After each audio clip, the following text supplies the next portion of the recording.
Moi, pour rigoler, je dis toujours à mes clients, je suis un pauvre immigré. Et voilà, je suis venu en Belgique pour faire ma place.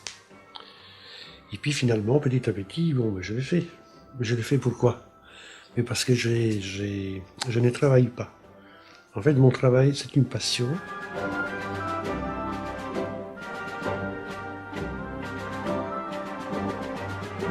J'ai commencé à travailler à la Cravache d'Or. C'est là, bon, c'était un peu l'université, comme si j'avais été à l'ULB en fait. C'était dans les années 80. Il y avait Gault qui sortait, il y avait les Michelin, il y avait ceci. Donc la restauration était en grande évolution. Il y avait des chefs qui avaient des choses à dire.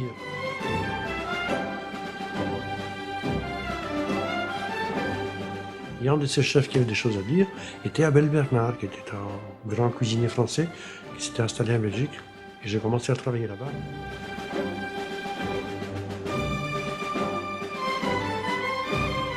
J'ai évolué en même temps que la Cravache d'Or a évolué.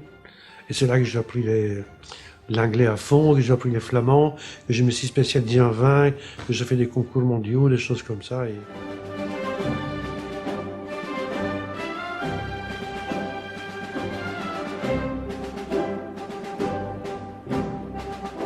j'ai dit, je vais ouvrir mon restaurant.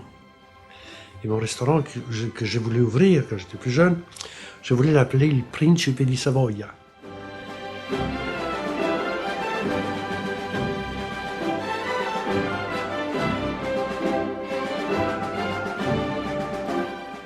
Et finalement, bon, comme j'ai rencontré Abel Bernard, je suis tombé amoureux de la truffe. Et c'est de là qu'est née la truffe noire.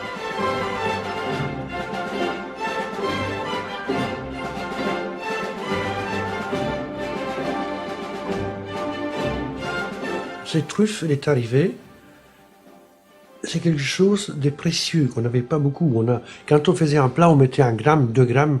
Moi, j'avais déjà vu ça dans ma carrière.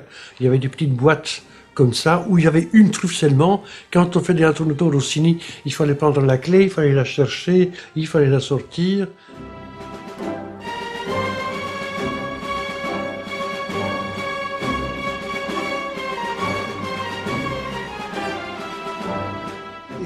Donc c'est un truc mystérieux.